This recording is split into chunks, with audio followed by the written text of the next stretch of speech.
اللہ رب العزت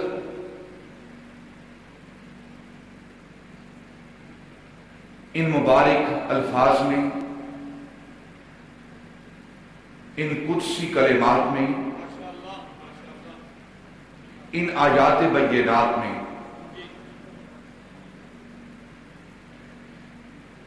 ارشاد فرماتے ہیں وَأَقِیمُوا الصَّلَاةَ، نماز کو قائم کرو، وَآتُوا الزَّکَاةَ، اور زکوٰۃ کو ادا کرو، وَاقْرِضُوا اللَّهَ قَرْضًا حَسَنًا، اور اللہ رب العزت کو قرض حسنہ ادا کرو۔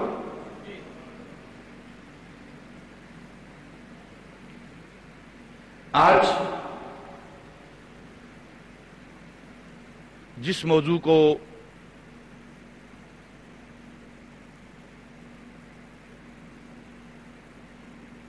ہم اپنے جمعے کا عنوان بنائیں گے،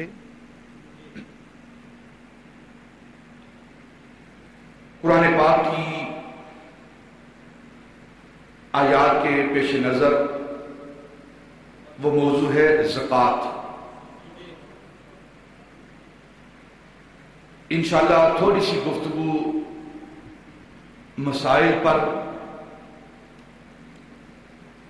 اور تھوڑی سی گفتگو فضائل پر۔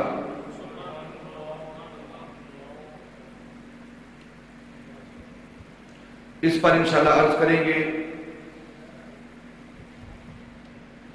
اللہ رب العزت ارشاد فرما رہے ہیں کہ نماز قائم کرو، زکوٰۃ ادا کرو، اور اللہ رب العزت کو قرض ادا کرو، اور قرض بھی کون سا؟ قرض حسنہ۔ یہ قرآن پاک کی آیت ہے۔ اللہ رب العزت کو کسی مال کی، کسی قرض کی حاجت نہیں ہے کہ ہے حاجت، اس کو کسی مال، کسی روپے، کسی پیسے، کسی شے کی اسے حاجت نہیں ہے۔ پھر وہ اپنے بندوں سے مانگ رہا ہے، اپنے بندوں سے مانگ رہا ہے۔ وَاقْرِضُوا اللَّهَ قَرْضًا حَسَنًا، اللہ کو قرض تو قرض حسنہ۔ اگر اللہ اپنی شانیں رکھتے ہوئے، اپنے مقامات رکھتے ہوئے اپنے بندوں سے مانگتا ہے تو اس کی شانوں میں کوئی فرق نہیں آتا۔ تو بندے تو کتنا ناداں ہے کہ مجبور ہو کر، بندہ ہو کر پھر بھی اپنے رب سے نہیں مانگتا۔ تو وہ مانگ رہا ہے اپنے لیے نہیں، وہ کسی کا محتاج نہیں، اسے کوئی حاجت نہیں، ساری کائنات اس کی محتاج ہے، اس کے در پر جھکتی ہے، اس کی بارگاہ میں سوال کرتی ہے، اس سے مانگتی ہے۔ لیکن اللہ رب العزت اپنے بندوں سے مانگ رہا ہے۔ اگر اللہ اپنے بندوں سے مانگے تو اس کی بارگاہ کے اندر کوئی فرق نہیں پڑتا، وہ کسی کا محتاج نہیں بنتا، اس کے اختیار کے اندر کوئی فرق نہیں آتا۔ اگر اللہ کے اختیار میں وہ اگر مانگے تو اس کو، وہ کسی کا محتاج نہیں بنتا۔ اور اگر میرا محبوب کسی سے مانگ لے، تاجدار مدینہ اگر کسی سے مانگ لے تو ان کے اختیار میں فرق کس طرح آ جاتا ہے۔ یہ آیات بینات، یہ قرآن پاک کی آیات ہیں، ان کو سمجھنا چاہیے اور قرآن پاک کے اندر غور کرنا چاہیے۔ اللہ مانگ رہا ہے کس کے لیے؟ اپنے بندوں کے لیے مانگ رہا ہے کہ تم مجھے قرض دو۔ حالانکہ ہم اسے تو نہیں دے رہے، قرض کسی بندے کو دیتے ہیں، اللہ کو نہیں دے رہے، دے بندے کو رہے ہیں۔ لیکن کچھ بندے ایسے ہیں اگر ان کو دیا جائے تو گویا اللہ کو دیا جاتا ہے، اللہ کو دیا جاتا ہے، دیا بندے کو جاتا ہے، لیکن بندے کو دینا یہ اللہ کو دینا ہے۔ یہ قرآن پاک کی آیت ہے، قرآن پاک کی آیت ہے۔ ایک حدیث پاک یہاں کوٹ کرتا ہوں تاکہ بات تھوڑی سی واضح ہو جائے۔ حدیث قدسی ہے، میدان حشر ہوگا، قیامت کا دن ہوگا، اللہ رب العزت ایک بندے کو بلائے گا، بخاری اور مسلم کی حدیث پاک ہے یہ، ایک بندے کو بلائے گا اور کہے گا، اللہ فرمائے گا اسے، کیا فرمائے گا کہ اے میرے بندے، میں بیمار تھا، تو نے مجھے دعا کیوں نہیں دی؟ وہ بندہ عرض کرے گا، یا اللہ تو بیمار تھا، تو بیماری سے پاک ہے، تو بیماری، بخاری اور مسلم کی حدیث پاک ہے یہ، تو بیماری سے پاک ہے۔ اور پھر دوسرے مقام پر دوسرے بندے کو بلائے گا، اللہ فرمائے گا میں بھوکا اور پیاسا تھا، تو نے مجھے کھانا اور پانی نہیں دیا۔ وہ پریشان ہوگا، حیران ہوگا، یا اللہ تو بھوکا اور پیاسا، تو ساری کائنات کو رزق دیتا ہے، ساری کائنات کی پیاس بجھاتا ہے، اور بخاری اور مسلم کی حدیث پاک پھر کہہ رہا ہوں، یہ کہانی نہیں کوئی، نبی پاک اللہ کی بات کو بیان کر رہے ہیں، جسے قدسی بیان کر رہے ہیں۔ اللہ فرمائے گا میں بھوکا اور پیاسا تھا، تو نے مجھے کھانا نہیں کھلایا، پانی نہیں پلایا۔ اور پھر کہے گا، اللہ رب العزت تیسرے بندے کو بلائے گا اور کہے گا میں حاجت مند تھا، تو نے میری حاجت روائی نہیں کی۔ وہ بندہ پریشان ہوگا کہ ساری کائنات تیرے در سے حاجتیں پوری کرتی ہے، تو ساری کائنات کا حاجت روا ہے، اور پھر تجھے کس حاجت کی ضرورت ہے؟ تو اللہ فرمائے گا میرے بندے سن، تیرے پاس میرا ایک بندہ آیا تھا، بیمار تھا، تو نے اسے دوائی نہیں دی، گویا وہ میرا بندہ بیمار نہیں، میں بیمار تھا، اس بندے کو دوائی دینا مجھے دوائی دینا تھا۔ تیرے پاس میرا ایک بھوکا بندہ آیا تھا، پیاسا بندہ آیا تھا، اس نے تجھ سے مانگا تھا مجھے بھوک لگی ہے، پیاس لگی ہے، تو اس کو دینا مجھے دینا تھا، اس کی پیاس اور بھوک مٹانا میری پیاس اور بھوک کو مٹانا تھا۔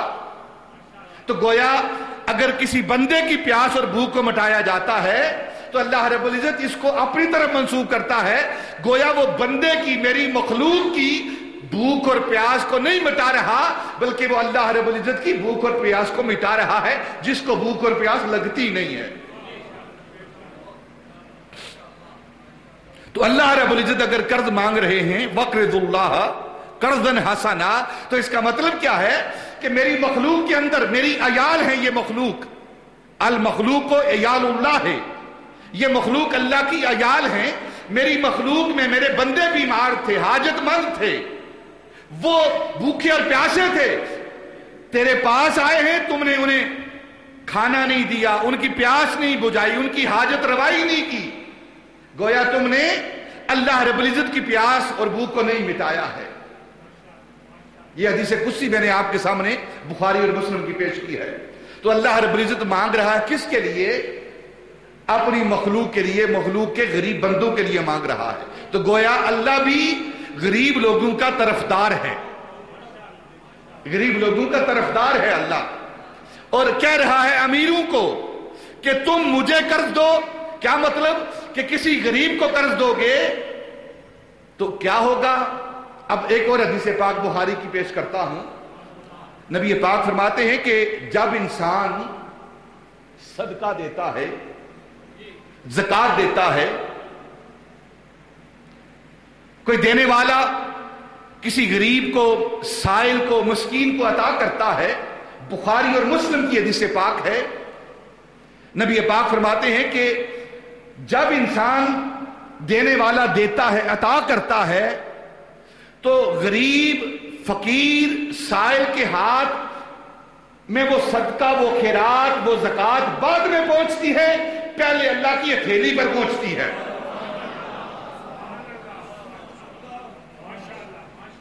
دیکھیں کیا بات ہو رہی ہے، اللہ رب العزت کس انداز میں، اللہ رب العزت محبوب کس انداز میں غریبوں کی طرفداری کر رہا ہے۔ یہ طرفداری کیوں ہو رہی ہے، یہ بات آگے جا کر کرتا ہوں کہ اللہ رب العزت ان غرباء اور مساکین کی طرفداری کیوں کر رہا ہے، خاص کر اللہ ان کی طرفداری کیوں کر رہا ہے۔ اللہ رب العزت کے ہتھیلی پر، وہ ہتھیلی سے پاک ہے، وہ ہتھیلی سے پاک ہے، لیکن ہتھیلی پر وہ صدقہ، وہ خیرات پہلے پہنچتا ہے، اور سائل فقیر مانگنے والے کے ہاتھ اس کی ہتھیلی میں بعد میں پہنچتا ہے. اور پھر اللہ اس صدقے کی، اس زکات کی، اس مال کی کیسی حفاظت کرتا ہے. نبی پاک صلی اللہ علیہ وسلم نے فرمایا کہ اللہ کی ہتھیلی پر جب وہ مال پہنچتا ہے، بے شک وہ ایک کھجور ہو، جب اس کی ہتھیلی پر پہنچتا ہے تو وہ مال اتنا بڑھتا ہے، اتنا بڑھتا ہے، اتنا بڑھتا ہے کہ پہاڑ بن جاتا ہے. پہاڑ بن جاتا ہے. وہ مال پہاڑ بن جاتا ہے. اور اللہ رب العزت اس مال کی اتنی حفاظت کرتا ہے جس طرح تم اپنے اونٹوں کی حفاظت کرتے ہو، اپنے بچھڑوں کی حفاظت کرتے ہو. اللہ رب العزت وہ دیا ہوا مال، تمہارا مال جو تم اس کی رضا کے لیے اس کے فقیر بندو کو دیتے ہو، اس کی رضا کے لیے اس کے مسکین بندو کو دیتے ہو، اس کی رضا کے لیے اس کے غریب بندو کو دیتے ہو، اللہ اس مال کی اتنی حفاظت کرتا ہے کہ اس کا اجر اتنا بڑھاتا ہے. تم نے ایک کھجور دی ہے، اللہ اس کا اجر پہاڑ کی صورت میں دے رہا ہے، پہاڑ کی صورت میں دے رہا ہے.